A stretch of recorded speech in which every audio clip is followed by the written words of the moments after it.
South లో star heroine గా ఓ వెలుగు వెలిగిన పూజా హెగ్డేకు ఇప్పుడు ఆశించిన స్థాయిలో సక్సెస్లు లేవు. అయితే ఇప్పుడు ఇదే రూట్ ను మృణాల్ ఠాగూర్ ఫాలో అవుతుండటం ఆమె అభిమానులకు ఇబ్బందిగా మారింది. ఇంతకీ మృణాల్లో ఫాలో అవుతున్న రూట్ ఏంటి?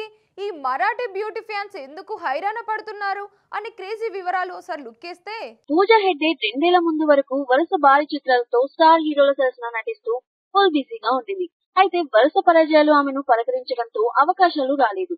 అయితే ఇదే సమయంలో ఆమెడు మరో తప్పు చేస్తుంది. అదేంటంటే పోయిన చోటే వెతుక్కుంటే బాగుండేదేమో కానీ బుట్టబొమ్మ నాటు సినిమాలపై ఫోకస్ చేసింది. ఇప్పుడేమో లిస్ట్ లో అన్ని బాలీవుడ్ సినిమాలే ఉన్నాయి. దీంతో ఆమెను టాలీవుడ్ ప్రొడ్యూసర్స్ కూడా పెద్దగా పట్టించుకోవడం లేదు. ప్రస్తుతం సౌత్ లో ఆమె సూర్య 44వ సినిమాలో నటిస్తుంది. ఇక మృణాల్ ఠాకూర్ విషయానికి వస్తే సీతారాం సినిమాలతో తెలుగు ప్రేక్షకుల హృదయాలను కొల్లగొట్టింది. తర్వాత నటించిన హాయ్ నాన్న చిత్రం కూడా అలరించింది. ఈ ఏడాది వచ్చిన ఫ్యామిలీ స్టార్ మూవీ ఆశించిన స్థాయిలో సక్సెస్ దక్కించుకోలేదు.